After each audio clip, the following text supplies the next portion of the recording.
En el mundo existen casos terribles, donde la justicia encarcela a personas inocentes por una u otra razón.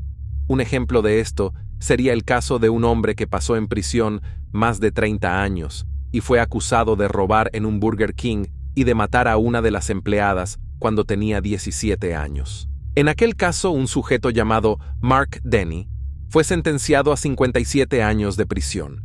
Después de pasar 30 años entre rejas y batallar una larga disputa judicial para demostrar su inocencia, fue liberado en 2017 y hoy disfruta de su libertad y una gran indemnización al lado de su familia. Sin embargo, el siguiente acontecimiento que verán a continuación es uno de los más terribles, ya que no solo se enjuició y encarceló a una persona inocente que no tenía nada que ver con el asunto, sino que esa persona tenía dificultades mentales y fue asesinado sin ningún remordimiento alguno.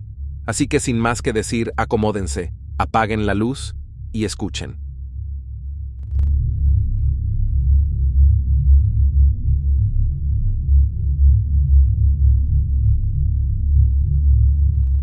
Joseph Arridy fue un hombre estadounidense que fue condenado falsamente y ejecutado injustamente por la violación y asesinato en 1936 de Dorothy Drain, una adolescente de 15 años. Los padres de Joseph, Mary y Henry Arridy, inmigrantes recientes de Siria, buscaban trabajo y no entendían inglés.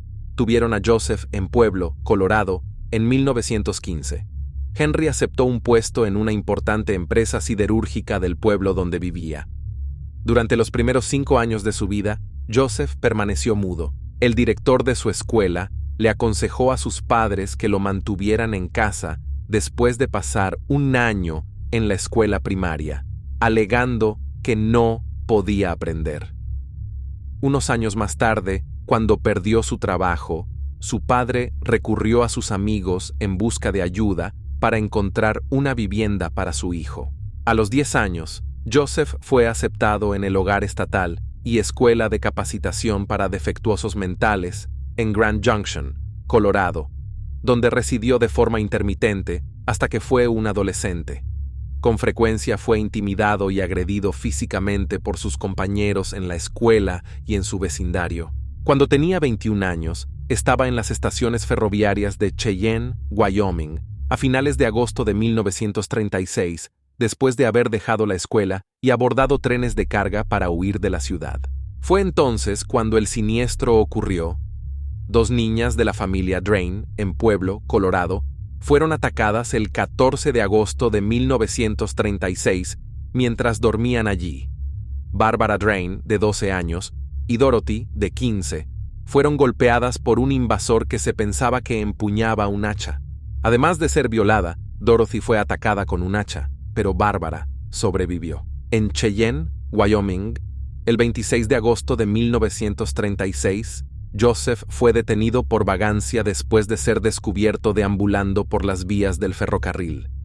George Carroll, el sheriff del condado, estaba al tanto de la extensa búsqueda de posibles asesinos en el caso Drain. Luego de arrestarlo, el sheriff comenzó a preguntarle a Arridy sobre el caso Drain, cuando admitió durante el interrogatorio que había salido de Grand Junction, Colorado, a través de Pueblo y en tren.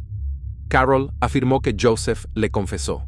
El sheriff escuchó que la policía de Pueblo ya había detenido a Frank Aguilar, un trabajador mexicano que se pensaba era el principal sospechoso. Antes del ataque, Aguilar, quien anteriormente había trabajado para el padre de las niñas Drain, fue despedido. En la casa de Aguilar se encontró la cabeza de un hacha. Joseph supuestamente informó al sheriff varias veces que había estado con un hombre llamado Frank en la escena del crimen. Posteriormente, Aguilar admitió el crimen y dijo a las autoridades que nunca había visto ni interactuado con Joseph. Aguilar también fue declarado culpable de violar y matar a Dorothy Drain y condenado a muerte.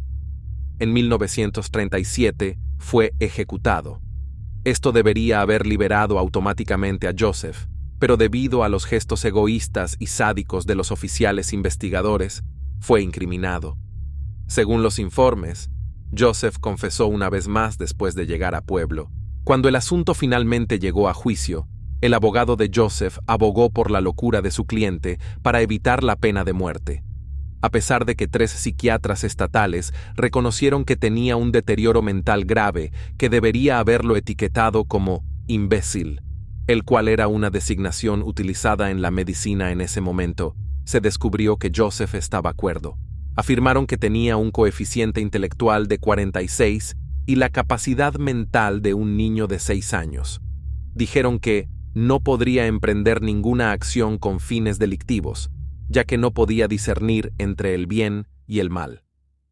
Fue declarado culpable, y desde entonces las investigaciones han demostrado que las personas con capacidad mental disminuida son más susceptibles a la coerción durante el interrogatorio y tienen más probabilidades de dar confesiones falsas. Después de la condena y el castigo de Joseph, la abogada de apelaciones Gail L. Ireland, posteriormente elegida y desempeñada como fiscal general de Colorado y comisionada de agua de Colorado, participó como abogada defensora. Irlanda logró retrasar la ejecución de Joseph, pero no pudo conseguir que se anulara su condena ni que se conmutara su pena.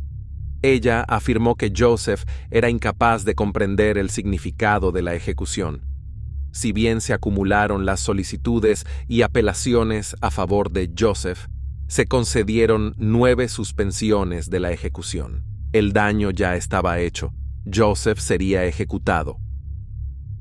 El joven Joseph jugaba frecuentemente con un tren en miniatura que el director de prisión Roy Best le regaló mientras estaba en el corredor de la muerte durante el proceso de apelación.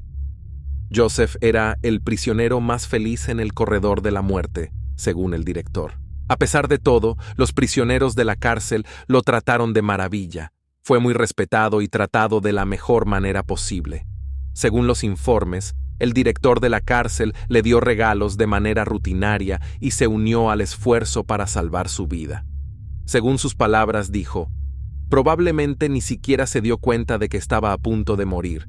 Lo único que hizo fue sentarse alegremente y jugar con un tren de juguete que le había regalado. Horas antes de la ejecución, Joseph pidió helado como última cena. Joseph no terminó su helado antes de que lo llevaran a la cámara de ejecución, por lo que pidió que lo enfriaran para poder tomarlo más tarde, sin darse cuenta de que pronto lo ejecutarían y desaparecería para siempre. Al ser conducido a la cámara de gas, supuestamente sonrió. Al principio estaba un poco ansioso, pero cuando el alcalde le tomó la mano y lo calmó, se puso más tranquilo. La madre de Joseph lo visitó el día de la ejecución, pero no pudo soportar quedarse. Ninguno de sus familiares estuvo presente durante la ejecución. Según los informes, Roy Best lloró durante la ejecución y anteriormente había rogado al gobernador de Colorado, Tyler Ammons, que conmutara la sentencia de Joseph. Este se negó a reducir la sentencia de Joseph o a concederle el perdón. Años después de este suceso, la investigación para garantizar interrogatorios y confesiones justos generó un renovado interés en varios casos, incluido el de Joseph. Además, la Corte Suprema de Estados Unidos declaró ilegal la pena de muerte para delincuentes con discapacidad mental. Además de encargar una lápida para su tumba en 2007, un grupo de admiradores fundó la organización sin fines de lucro Friends of Joe Arridy. Asimismo, se concedió a Joseph Arridy un perdón completo e incondicional en 2011, basándose en la evidencia disponible y otras revisiones, afirmando que si bien hacerlo no puede rectificar este terrible incidente en la historia de Colorado, la simple decencia de restaurar su buen nombre era lo más importante en ese momento. Muchas gracias por ver este video. Te invito a que te suscribas, le des me gusta y actives la campanita para que no te pierdas de ningún otro video. Eso ha sido todo. Gracias y buenas noches.